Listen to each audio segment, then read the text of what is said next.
দক্ষিণ দিনাজপুর জেলার বিভিন্ন প্রান্তে ব্যাঙের ছাতার মতো গজিয়ে উঠেছে জলের প্লান্ট। বিশুদ্ধ জল বলে তা বিক্রি করা হচ্ছে। দূর দূরান্ত থেকে ব্যবসায়ীরা জল কিনতে তার শহরাঞ্চল থেকে গ্রামাঞ্চলে বিক্রি করছে। জেলায় বর্তমানে 100-র বেশি প্লান্ট রয়েছে, যার বেশিরভাগের নেই বৈধ অনুমতি। এমনকি জল প্লান্টের অস্বাস্থ্যকর পরিবেশ সামনে এসেছে। নোংরা বালতির জলে পরিষ্কার করা হচ্ছে খাওয়ার জলের ড্রাম, এমনকি সেখানে জমে রয়েছে নোংরা জল।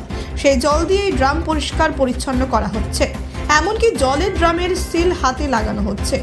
এমন অভিযোগ সামনে আসতে বৃহস্পতিবার দুপুরে বালুরঘাট ব্লকের ভাটপাড়া গ্রাম পঞ্চায়েতে থাকা বিভিন্ন জলের প্লান্টে অভিযান চালায় আধিকারিকরা।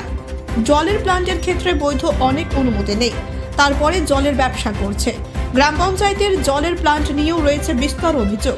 এইসব খতিয়ে দেখেন প্রশাসনিক আধিকারিকরা।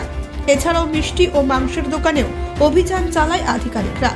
জলের প্লান্ট মালিকদের প্রয়োজন অনুমতি নিতে সময় দেওয়া হয়েছে, তা না হলে আগামী দিনে আইনানুগ ব্যবস্থা নেওয়ার পাশাপাশি জরিমানাও করা হবে।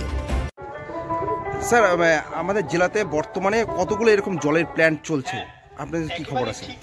জেলাতে এরকম অবৈধ প্ল্যান্ট অনেকগুলোই চলছে বলে আমাদের কাছে খবর। আমরা তার মধ্যে কিছু শর্টলিস্ট করেছি।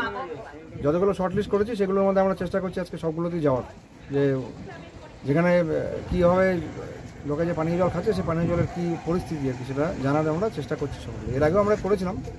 আজকে আমাদের কাছে আবার যেগুলোতে গিয়েছিলাম গতবার সেগুলো দেখবো তারা ঠিকমতো নিয়মকানুন মেনে করছে কিনা। না করলে তাদেরকে যেটা ফাইন করা সেটা করা হবে। এরকম ভাটপাড়াতে ভুসলা গ্রামে এসেছিলেন, জলের প্ল্যান্টে কি দেখলেন? আচ্ছা, এখানে জলের প্ল্যান্টে আমরা যেটা দেখতে পেলাম, ওনার জল তোলার পারমিশনও নেই। ওনার শুধু লিগ্যাল মেট্রোলজি প্যাকেজিং লাইসেন্স সেটা শুধু করা আছে, আর বাকি কিছুই ওনার নেই করণীয়। যেগুলো আমরা জিজ্ঞাসা করছি উনি বলছেন কোনোটাই নেই, সবগুলো করে নেবো। তাছাড়া লাইসেন্স যেটা ফুড সেফটি অফিসারের ওখান থেকে হওয়ার কথা সেটাও নেই। তো উনি সবই বলছেন করে নেবো। তো আমরা যেহেতু উনি একটা রানিং ব্যবসা করছেন এবং অনেক লোক এখান থেকে এই মোমেন্টে জল নেয় ওনার কাছ থেকে, হট করে যদি বন্ধ করে দিই তাদের অসুবিধা হবে, সেটা মাথায় রেখে আমরা ওনাকে কিছুদিন সময় দেওয়া হলো। সেই সময় নির্দিষ্ট সময়ের মধ্যে যদি না করতে পারেন তাহলে আইন মেনে যেটা ব্যবস্থা সেটা না করা হবে। কতগুলো এরকম জলের প্ল্যান্ট রয়েছে যাদের কোনো বৈধ লাইসেন্স নেই আমাদের জেলাতে এই মুহূর্তে? এক্স্যাক্টলি এই মোমেন্টে সেই সংখ্যাটা বলা সম্ভব নয়। আমরা বেরিয়েছি আজকে, দেখা যাক যতগুলো তো সম্ভব আমরা চেষ্টা করবো আজকে গোটা জেলা জুড়ে যেরকম জল নিয়ে অসংখ্য সমস্যা ডিএম সাহেবের কানে এসছে, সেই কারণে যে কমিটি আছে ডিস্ট্রিক্ট কনজিউমার প্রোটেকশন কাউন্সিল, সেই কমিটি থেকে উনি অলরেডি বলেছেন আমাদেরকে জল নিয়ে দেখতে। গতবারও দেখেছিলাম।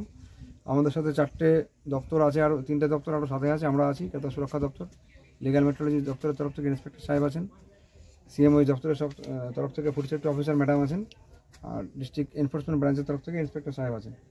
সবাই মিলে আমরা একটা চেষ্টা করছি যেন ব্যাপারটাকে সুষ্ঠুভাবে ব্যবসায়ীদের অসুবিধা না করে কাজটা করানোর, যেন ঠিকমতো হয়, অসুবিধা তাদের না হয় এবং সাধারণ লোকও যেন সুবিধাটা পান ঠিকমতো। সাধারণ মানুষ অনেক সময় কমপ্লেন করেন যে জলের যেটা ড্রামে জল নেন তার গুণগত মানটা খারাপ। সেখানে এই যে বেআইনি বা লাইসেন্সবিহীন জলের প্লান্টগুলো চলছে, সেখানে আগামীতে কি পদক্ষেপ নেওয়া যেতে পারে দপ্তরের তরফে? লাইসেন্সবিহীন জলের যেগুলো প্ল্যান্ট চলছে সেগুলোতে অসংখ্য জায়গা থেকে কমপ্লেন আসছে এবং সেই কমপ্লেনের জন্যই আমরা দৌড়াদৌড়ি করে চেষ্টা করছি যেন যে যারা ব্যবসা করছেন সেই কাগজপত্রগুলো ঠিক করে নেন। ঠিক করে নিলে ব্যবসাটা ওনারা করতে পারবেন, তাদের কোনো বাধা নেই। কিন্তু যদি কাগজপত্র সময়ের মধ্যে এরপরেও না ঠিক করেন তাহলে প্রশাসন বাধ্য হবে যে এগুলোকে আইনানুগ ব্যবস্থা যেটা আছে বা বন্ধ করে দেওয়ার সেটা করার জন্য বাধ্য হবে। এই নির্দিষ্ট সময় জলের যে টেস্টিংয়ের বিষয়টা রয়েছে, সেই সব টেস্ট কি হয়ে থাকে আদৌ? টেস্টের রিপোর্টে উনি একটা আপাতত যেখানে এসেছি উনি একটা রিপোর্ট দেখিয়েছেন আমাদেরকে।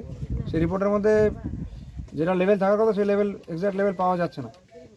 তো উনি সেটাও বলা হলো ওনাকে যেটা করণীয় যেন অবশ্যই করে নেন, না তো নেক্সট রিপোর্ট যখন নেওয়া হবে তার মধ্যে যদি না থাকে তাহলে আর কিছু করণীয় নেই আমাদের, ওনার অন্য ব্যবসার দিকে মন দিতে হবে।